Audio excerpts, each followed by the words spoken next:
What led me to prison was my drug use. I had been incarcerated 3 years and 8 months. Any type of abuse you can think of, whether it be emotional or physical. I didn't have parenting skills. I did not know how to love my kids. It seemed like my only way out was death. I didn't know where I was going to go or what I was going to do.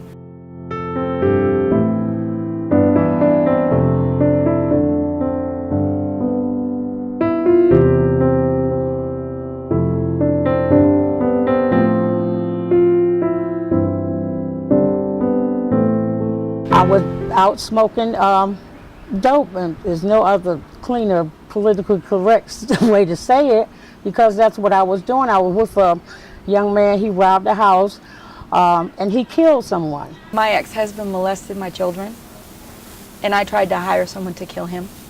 I hated him. I think that Raleigh had some good choices at the time of a shelter or a soup kitchen, those kinds of things. But there really wasn't a lot going on in terms of long-term solutions, economic development, community development, ways to address issues of poverty, which was really what I was interested in.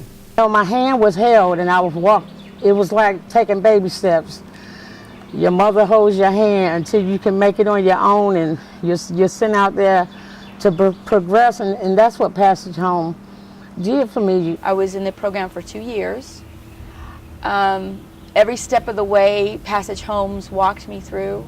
Every time I went to court, they gave me a supervised visitation with my children. Yes! Score! It's no wonder Mae Stevens is thrilled. Hey, guys! It's only the second time in 4 years she's been able to really hug her children. You are so strong! Got into treatment. I got some of, I had been diagnosed as clinically depressed. I got into therapy with that. I was able to reunite with my children, my grandchildren. I had never had a driver's license. So I was able to get my driver's license, get a car.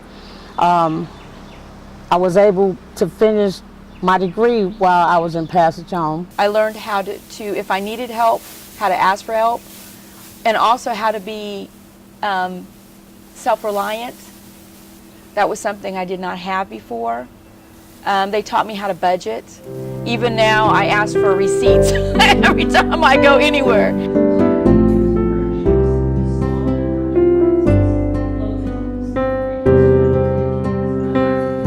Overall objective is to break the cycle of poverty, and it's to help people that are falling through the cracks get back on their feet through the programs and the housing and the Children's Safety Club. So these children have one strike against them coming through the door, because most of them are living in poverty.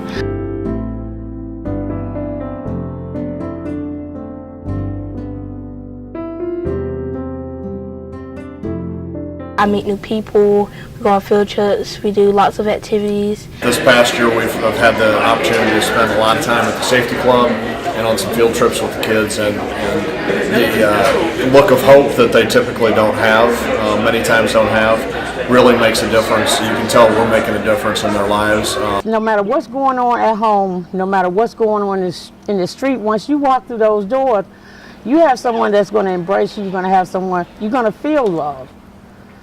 Some of them, the only meal they get is the one they get in the after-school program or in school. So it makes a big difference.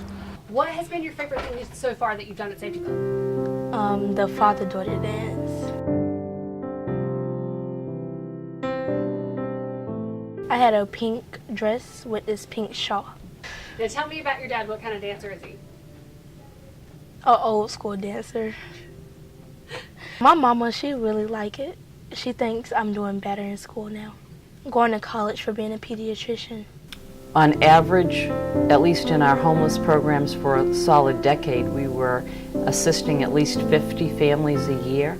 So 500 families that I think Passage Home could put its arms around and say that we made a difference for at least 500 families at a minimum. In just our transitional housing program.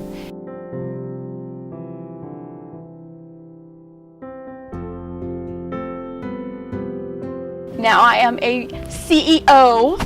Let's put the CEO in that. I am the owner of an automotive business. My children have been returned to me, court-ordered return.